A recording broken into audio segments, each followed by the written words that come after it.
Hi everyone, റൈസറിൻ്റെ instructional video സീരീസിലേക്ക് ഏവർക്കും സ്വാഗതം. ഈ വീഡിയോയിൽ റൈസർ ഉപയോഗിക്കുന്നത് എങ്ങനെയെന്ന് നോക്കാം. കലത്തിലോ വീതിയിൽ വക്കുള്ള ചരുവങ്ങളിലോ അരി പാകം ചെയ്യുമ്പോഴാണ് റൈസർ ഷീൽഡ് ഉപയോഗിക്കുന്നത്.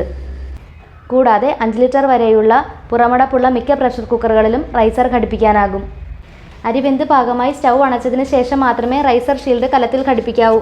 അടപ്പ് മാറ്റിയതിന് ശേഷമാണ് റൈസർ ഘടിപ്പിക്കേണ്ടത്.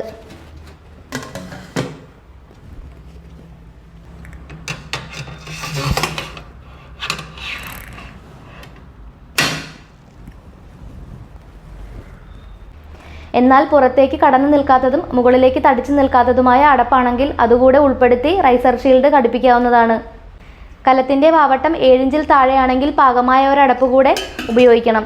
അല്ലെങ്കിൽ കലത്തിൻ്റെ വായ ഭാഗികമായി റൈസർ ഷീൽഡിന് പുറത്തേക്ക് വരികയും ചോറ് ചോർന്നു പോവുകയും ചെയ്യും. പുറം വാവട്ടം 6.5 ഇഞ്ച് മുതൽ 9.5 ഇഞ്ച് വരെയുള്ള കലങ്ങൾ, അതായത് സാധാരണ വീടുകളിൽ ഉപയോഗിക്കുന്നവയെല്ലാം റൈസറിൽ പാകമാകും. വാവട്ടം 9 ഇഞ്ചിന് മുകളിലുള്ള കലങ്ങളിൽ റൈസർ ഷീൽഡ് ഘടിപ്പിക്കുമ്പോൾ ഷീൽഡിൻ്റെ മുകൾ ഭാഗത്ത് കലത്തിൻ്റെ വായ ഭാഗികമായി പുറത്തായിരിക്കും. എങ്കിലും ചോറ് വാർക്കാൻ കഴിയും.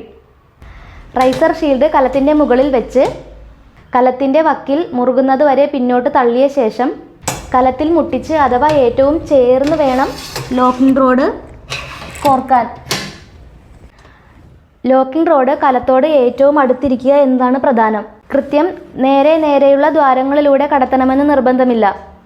ലോക്കിംഗ് റോഡ് കടത്തിയതിന് ശേഷം അതിൻ്റെ പ്ലാസ്റ്റിക് പിടി താഴോട്ട് വലിച്ച് ഷീൽഡിൻ്റെ വക്കിൽ കൊളുത്തണം. ഇനി റൈസർ ഷീൽഡിൽ കാണുന്ന പ്ലാസ്റ്റിക് ഗ്രിപ്പുകളിൽ പിടിച്ച് കല ഉൾപ്പെടെ ഉയർത്താൻ കഴിയും.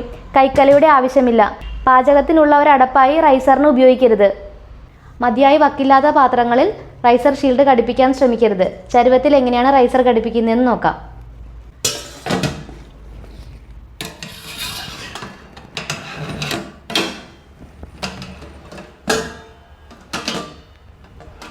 പുറം അടപ്പുള്ള 5 ലിറ്റർ വരെയുള്ള പ്രഷർ കുക്കറുകളിൽ റൈസർ ഘടിപ്പിക്കാനാകും. എങ്ങനെയെന്ന് നോക്കാം.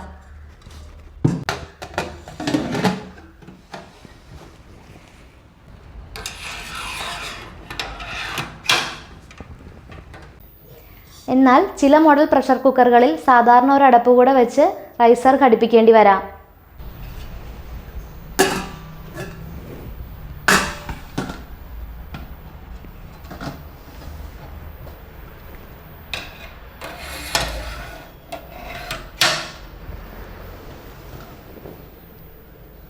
ഇനി റൈസറിൽ ചോറ് വാർക്കുന്നത് എങ്ങനെയാണെന്ന് അടുത്ത വീഡിയോയിൽ കാണാം. Thanks for watching.